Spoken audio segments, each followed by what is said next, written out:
70 meters, or 229 feet tall. When fully loaded, it will hold just over 1 million pounds of propellant, which the vehicle will burn through in less than 3 minutes after liftoff. At launch, Falcon 9 produces more than 1.7 million pounds of thrust, and rockets like Falcon 9 don't use all that power just to go straight up. Early in flight, Falcon 9 will perform a gravity turn, a smooth pitch maneuver that tilts the rocket sideways to build up horizontal velocity. You may hear this call out about 10 seconds into launch as vehicle pitching downrange. Once the first stage completes its portion of the mission, it will shut down and separate. A staged rocket like Falcon 9 sheds the booster so that Stage 2 and the payload can keep climbing faster and more efficiently. At the bottom of the first stage are 9 Merlin engines that propel Falcon 9 off the ground and up to the thinner parts of Earth's atmosphere. The first stage is designed to be reflown with minimal refurbishment between flights. As mentioned at the top of the show, due to the additional performance required to deliver today's payload to orbit, this will be the 22nd and final flight for the first stage booster supporting this mission. This booster first launched on November 26, 2022, and has since then logged 1,062 days in service. Over the course of its career, it has launched 3 times from Space Launch Complex 39A at Kennedy Space Center, and today will be its 19th launch from Space Launch Complex 40 at Cape Canaveral Space Force Station. It has returned from orbit to Earth 21 times, landing on a drone ship in the ocean 18 times, and on land 3 times. So today, we will say farewell to a booster that has served us and our customers well, having launched NASA's CRS-26 cargo resupply mission, OneWeb Launch 16, Intelsat IS-40E, SES-03B mPower-C, Ovzon 3, Eutelsat 26D, Turksat 6A, Maxar 2, SXM-9, and 12 Starlink missions. Our payload today, SpainSat NG II, is safely enclosed inside of the 17-foot diameter payload fairing, which is the structure at the very top of the rocket. Made of a carbon composite material, the 2 sides of the fairing form a clamshell around the satellite to protect it during ascent. The fairing halves are then separated at about 3.5 minutes into flight, after which they will parachute back to Earth. If recovery goes to plan, the fairings will be pulled from the ocean and prepped to fly again. The fairing halves supporting today's mission are flight-proven, with one half flying for its 28th time and the other flying for its 16th time. Below the fairing, we have the second stage, which is the part of the rocket that will take the payload to space today. The second stage will ignite its single Merlin vacuum engine, or MVAC for short, about 2 minutes and 48 seconds into flight, and will then relight for a second time before we deploy the satellite. With its extended nozzle and optimized design, the MVAC drives maximum performance in the vacuum of space. While the countdown continues, let's find out more about the satellite that we're delivering to orbit today, SpainSat NG II.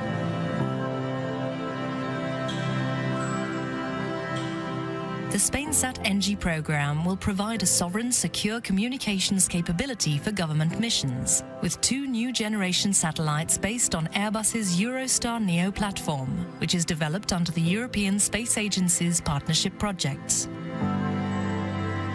The SpainSat NG program is under the responsibility of Istisat.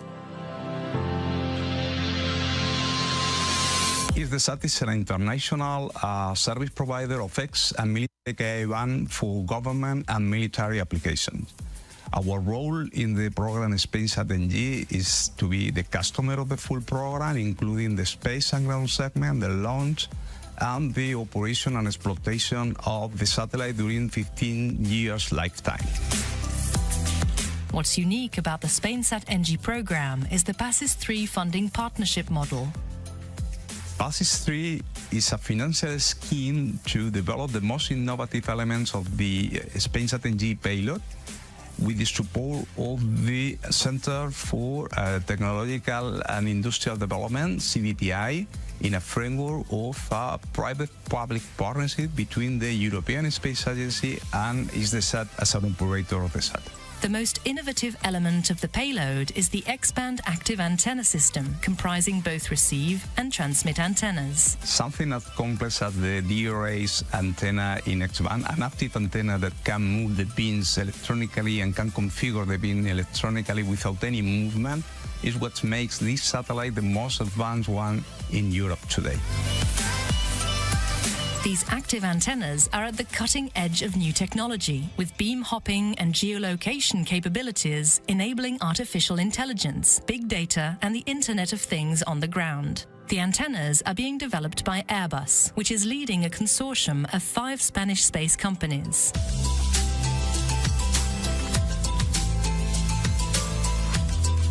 The active antennas are already in production. Actually, they are in the assembly, integration, and test phase. That is the last phase before delivery of the antenna. It's done in Barajas site in Airbus Defense Space in Spain, and it will be delivered to Toulouse. For SpainSat NG-1, the mating between the communication module and the service module has taken place in Airbus facilities in Toulouse. This was the first step of the final satellite AIT phase. The SpainSat NG program has been a very good example of institutional and industrial collaboration. In the industrial part, it has been a very good collaboration between the 2 main industries in Europe, being Airbus and Thales Alenia Space, including all the Spanish industries in this important program. Airbus works to safeguard Europe's citizens and strategic autonomy. Through SpainSat NG, it will provide secure, resilient, and flexible communications for those who keep us safe.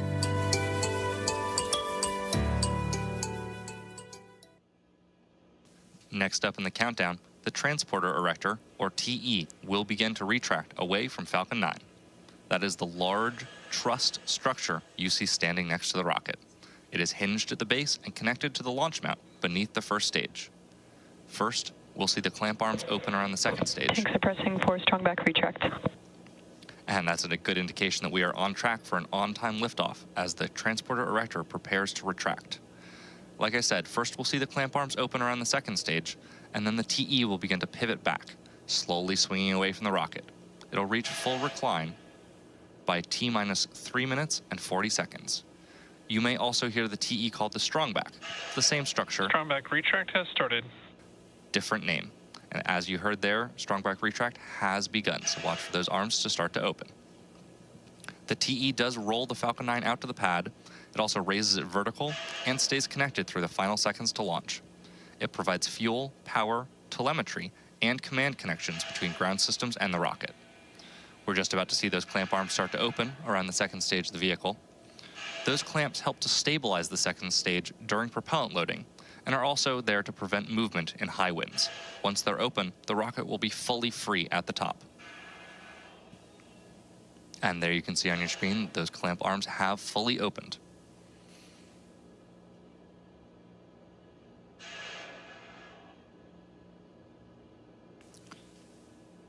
The launch tower's strongback is now beginning to move away from Falcon 9, allowing it to stand freely before liftoff. The TE has 2 components, a strongback alongside Falcon 9 and a launch mount underneath. The launch mount has 4 hold downs that release at T0. The strongback is hinged to that launch mount and is rotating about 2 degrees away from Falcon 9. At liftoff, the strongback will move 45 degrees away to clear the way for Falcon 9's launch. At this point in the countdown, both the first and second stages are nearly fully loaded with 1 million pounds of kerosene fuel and liquid oxygen. The first stage and second stage should finish loading liquid oxygen. Stage 1 LOX load is complete. And there you just heard, the first stage has finished LOX loading. Liquid oxygen loading for the first stage is the final propellant load for the booster. The tanks are also pressurized using helium, which is chilled so that it stays compatible with the cryogenic plumbing. During flight, that pressurization helps force propellant into the engines as the tanks empty.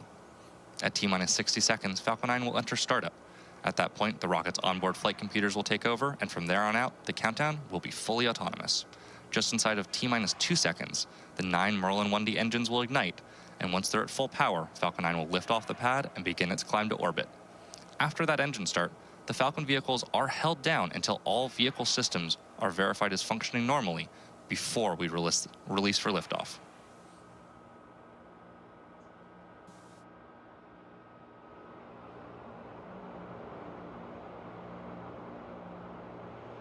Stage 2 LOX load is complete. And liquid oxygen for the second stage is now fully loaded, completing prop load for the upper stage. You can see white condensation clouds starting to vent from the rocket. As the liquid oxygen warms slightly inside the tanks, some of it will boil off, and that gas is vented to manage pressure. When the vented oxygen hits the warm, humid outside air, it will instantly condense into clouds, which is the same principle as your breath on a cold morning. Current gas closeouts.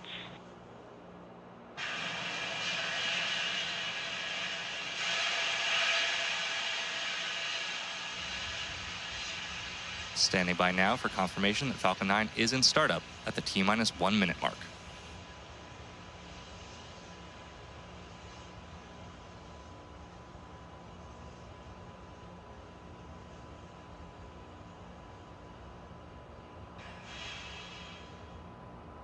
Falcon 9 is in startup.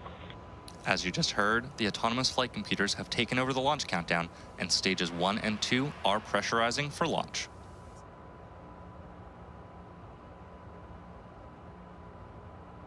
Go for launch. We just heard the launch give the final go. With that, let's listen in to the countdown.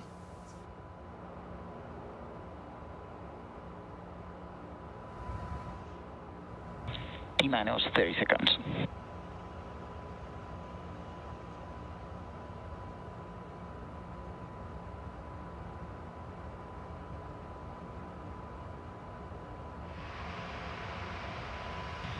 T-minus 15 seconds.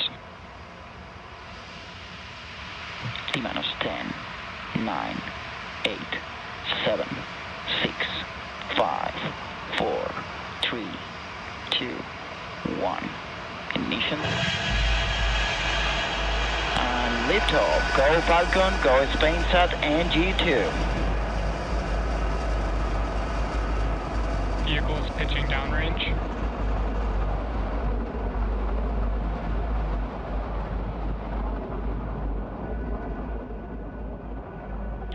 M&D chamber pressure is nominal.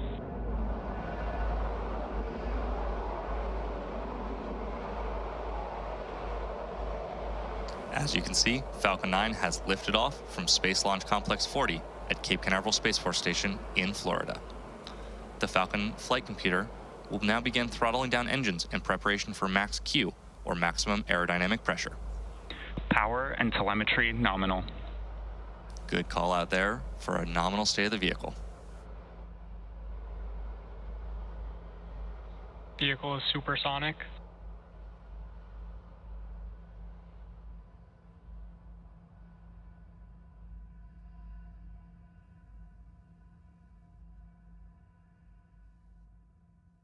Max Q. As you just heard, we've just passed through max Q. Again, that is the maximum aerodynamic pressure the vehicle will experience. In order to achieve orbit and avoid being pulled back to Earth, the Falcon 9 rocket needs to reach a velocity of roughly 17,500 miles per hour horizontally. To assist with this, the first stage performs a gravity turn, initiated by a pitch-over maneuver just 10 seconds into flight. This is also the engines gimbal a small amount for about 5 seconds, slowly turning the first stage into an angled trajectory. This angled trajectory combined with gravity's pull will place the rocket into the final horizontal flight path. You can track our progress to orbit by keeping an eye on the first and second stage telemetry in the bottom corners of your display. Now we're going to have several events coming up in quick succession, starting with main engine cutoff, or MECO, when we shut down the 9 Merlin 1D engines on the first stage. Following that, the first and second stages will separate. Following that, we'll have the first ignition of the MVAC engine, also known as SES-1. SES-1 will shortly be followed by fairing separation.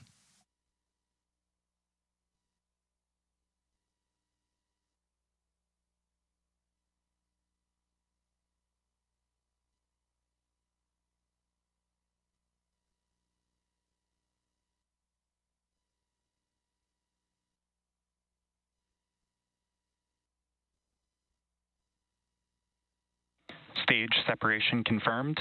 Main engine cutoff.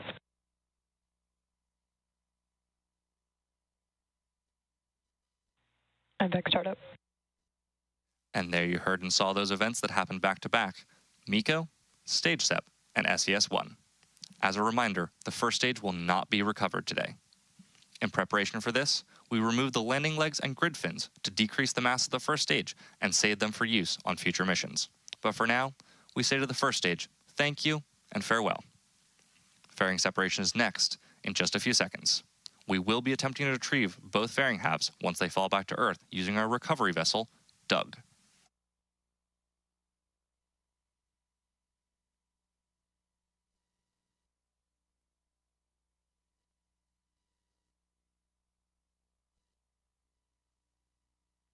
Fairing separation confirmed. And as you just heard, fairing separation has been confirmed. These fairings will orient themselves with gas thrusters for entry into the atmosphere. As they near the ocean, each fairing half will use a gas-powered deployer to release a parachute. The fairing computer will send commands that steer the fairing to the ocean landing, where Doug will attempt to recover them. With that confirmation, we have a few minutes between our next major milestone event, SECO 1, when we'll shut down our MVAC engine on the second stage. We're going to take a short break, and we'll be back in about T+7 minutes.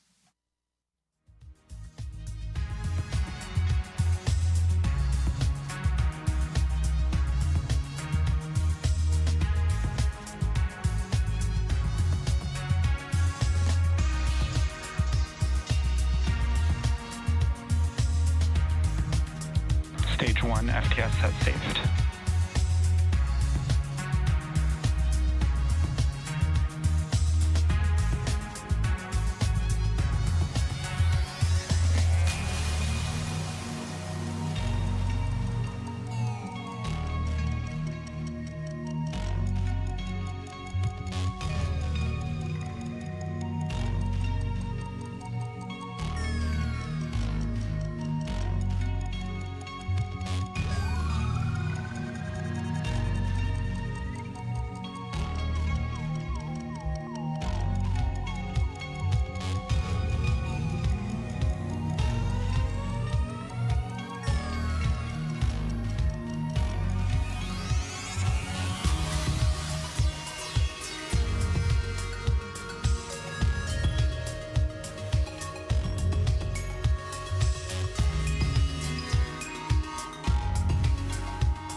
Welcome back to SpaceX's live launch coverage of the SpainSat NG II mission.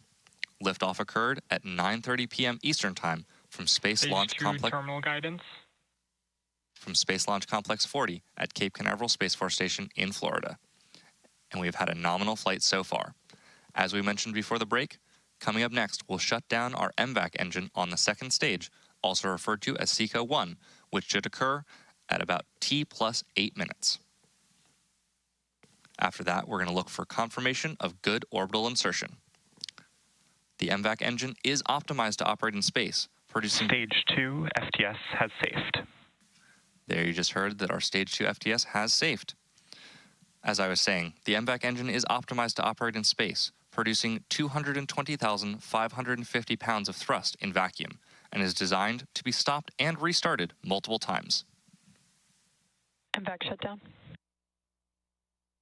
And there you heard the call out for second engine cutoff, or SECO-2, as MVAC shutdown. We're now awaiting confirmation of nominal orbital insertion. Nominal orbit insertion. And we have confirmation of nominal orbital insertion. The second stage is now embarking on its coast phase. After the coast phase, we will light that MVAC engine for a second time, just before the T plus 27 minute mark. And that will be followed by payload deploy around the T plus 34 minute mark. We'll see you back here at about T plus 25 minutes.